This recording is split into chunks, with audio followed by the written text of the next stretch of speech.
Olá, esse é o programa Sociedade Solidária, um fórum para o diálogo sobre os desafios do Brasil, uma iniciativa da LBV.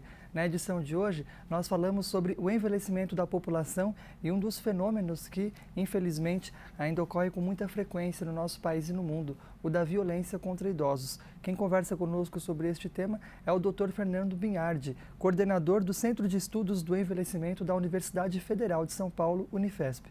Bom, primeiramente, agradecemos em nome da LBV pelo senhor ter novamente aceito o nosso convite, estando aqui hoje para falar sobre esse tema. Seja sempre muito bem-vindo. Eu que agradeço sempre essa oportunidade, Daniel. Bom, para começar, como o senhor, como um pesquisador da área, a partir dos estudos e levantamentos feitos também pelos seus pares, vê essa questão do fenômeno da violência contra idosos no Brasil na atualidade? Frequentemente, a violência nasce da incompreensão, da falta de respeito. E por quê? O que acontece com o idoso, ou o que acontece às vezes com uma criança, Ela expressa uma fragilidade que nós temos, mas não admitimos que temos, Então, como Jung dizia, aquilo que me incomoda fora de mim é o que eu não pude ainda integrar em mim.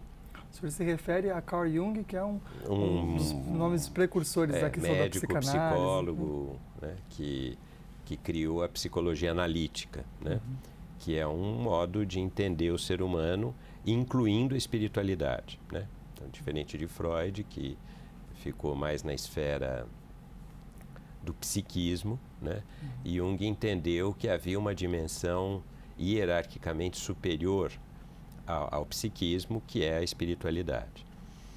Fica bem claro que a pessoa que pratica a violência, ela se incomoda com um aspecto que o outro, nesse caso em particular o idoso, está demonstrando e que ela não consegue admitir em si mesma.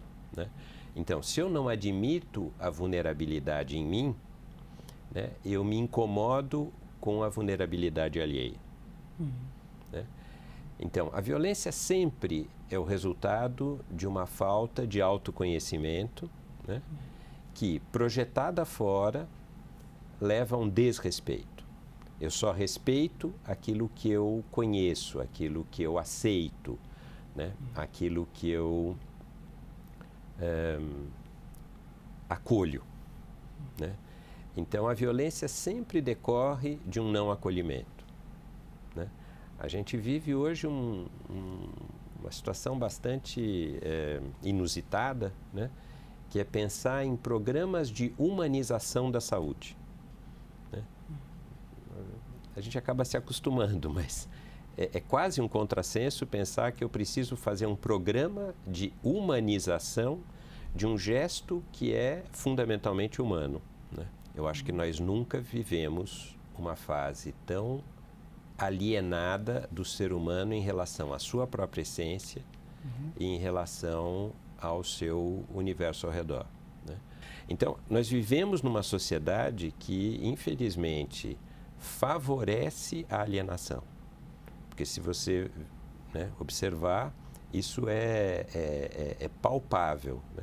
A famosa cena de uma família que vai ao restaurante para fazer uma refeição juntos e cada um se relaciona com o seu celular.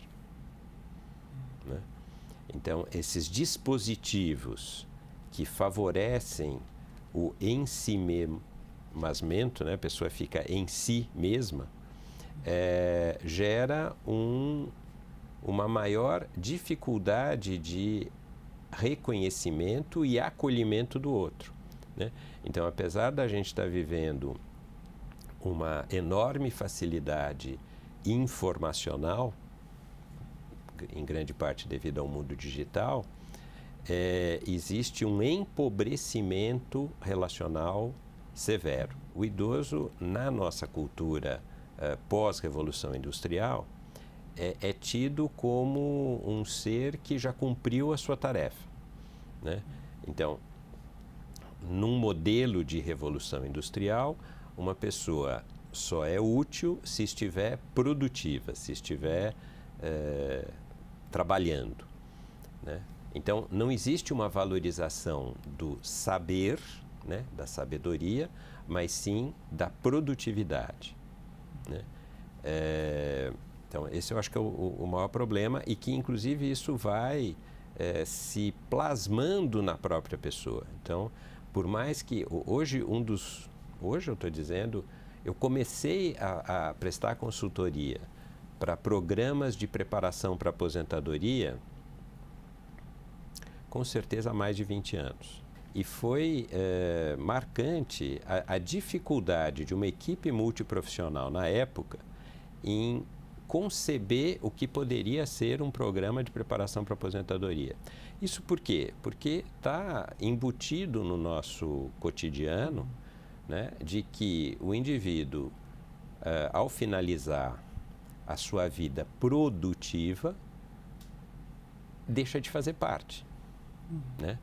E talvez isso seja pelo menos, das raízes da violência contra essa pessoa que deixou de fazer parte. É como se, em algum nível, né, esse agressor entende que essa pessoa não tem mais sentido de existir, né? Hoje, incrível, mas em função exatamente dos benefícios da aposentadoria, muitos idosos são, aspas, mantidos vivos para que o benefício que elas têm direito supra as necessidades da família. Uma forma de exploração, portanto. Uma forma de exploração, né? Então, aquele benefício que deveria garantir uma qualidade para aquela pessoa que está recebendo esse benefício, acaba fazendo com que ela se torne quase que vítima desse benefício, porque ela é mantida viva, né, só para garantir a entrada do benefício. E aí a gente percebe essas distorções decorrentes do sistema, né, da falta de humanidade do sistema, né? Bom, tendo em vista todas essas causas que estão por trás, causas profundas, né, da violência contra o idoso, quais seriam então as medidas a serem adotadas pelas famílias, pelo poder público, pelas organizações da sociedade civil, pelo mundo acadêmico também, para conseguirmos fazer frente a esse problema? É sobre isso que nós conversamos no próximo bloco, quando continuamos o nosso bate-papo com o Dr. Fernando Binhardi, coordenador do Centro de Estudos do Envelhecimento da Universidade Federal de São Paulo. Vamos para um breve intervalo e já voltamos.